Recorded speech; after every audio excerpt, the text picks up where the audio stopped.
ಭಾವ ಪ್ರಚಾರ ಸಮ್ಮೇಳನ. ರಾಜ್ಯಪಾಲರ ಭಾಗವಹಿಸುವಿಕೆ, ವೇದಿಕೆಯಲ್ಲಿ ಶ್ರೀಗಳ ಸಾನ್ನಿಧ್ಯ. ರಾಮಕೃಷ್ಣ ವಿವೇಕಾನಂದ ಭಾವಪ್ರಚಾರ ಸಮ್ಮೇಳನದ 11ನೇ ವಾರ್ಷಿಕ ಸಮ್ಮೇಳನ ಧಾರವಾಡದಲ್ಲಿ ಆಯೋಜನೆ ಮಾಡಲಾಗಿತ್ತು. ಕಾರ್ಯಕ್ರಮಕ್ಕೆ ರಾಜ್ಯಪಾಲ ಥಾವರ್ಚಂದ್ ಗೆಹ್ಲೋಟ್ ಅವರು ಭಾಗಿಯಾಗಿ ಆಶೀರ್ವಚನ ನೀಡಿದರು.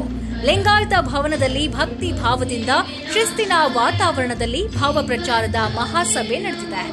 ಧಾರವಾಡದ ಲಿಂಗಾಯತ ಭವನದಲ್ಲಿ ನಡೆಯುತ್ತಿರುವ ಈ ಸಮ್ಮೇಳನದಲ್ಲಿ ಪರಮ ಪೂಜ್ಯ ಮುಕ್ತಿದಾನಂದ ಮಹಾರಾಜರು, 3000 ಮಠದ ಶ್ರೀಮಾನ್ ನಿರಂಜನ ಪ್ರಣವ ಜಗದ್ಗುರು ಡಾ ಗುರುಸಿದ್ಧ ರಾಜಯೋಗೀಂದ್ರ ಸ್ವಾಮೀಜಿ ಸೇರಿದಂತೆ ಹಲವಾರು ಗೌರವಾನ್ವಿತ ಶ್ರೀಗಳು ವೇದಿಕೆಯನ್ನ ಭಾಸ್ವರಗೊಳಿಸಿದ್ರು.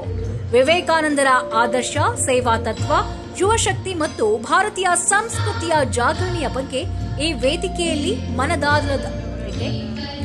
ವಿವೇಕಾನಂದರ ಆದರ್ಶ, ಸೇವಾ ತತ್ವ, ಯುವಶಕ್ತಿ ಮತ್ತು ಭಾರತೀಯ ಸಂಸ್ಕೃತಿಯ ಜಾಗರಣೆಯ ಬಗ್ಗೆ ಈ ವೇದಿಕೆಯಲ್ಲಿ ಮನದಾಳದ ಮಾತುಗಳು ಉದ್ಗರಿಸಿದವು.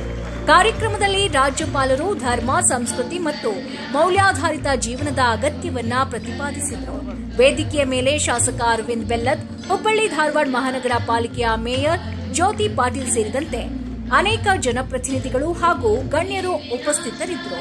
ಮೌಲ್ಯಾಧಾರಿತ ಸಮಾಜ ನಿರ್ಮಾಣದ ನುಡಿಗಟ್ಟುಗಳನ್ನು ಸಾರಿದ ಈ 11ನೇ ಭಾವಪ್ರಚಾರ ಸಮ್ಮೇಳನ ಧಾರವಾಡದಲ್ಲಿ ಮತ್ತಷ್ಟು ದಿನ ನಡೆಯಲಿದ್ದು, ವಿವಿಧ ಧಾರ್ಮಿಕ ಸಂದೇಶ, ಉಪನ್ಯಾಸ ಹಾಗೂ ಸತ್ಸಂಗ ಹಾಗೂ ಸೇವಾ ಚಟುವಟಿಕೆಗಳ ಕಾರ್ಯಕ್ರಮ ಅನಾವರಣಗೊಳ್ಳಲಿದೆ.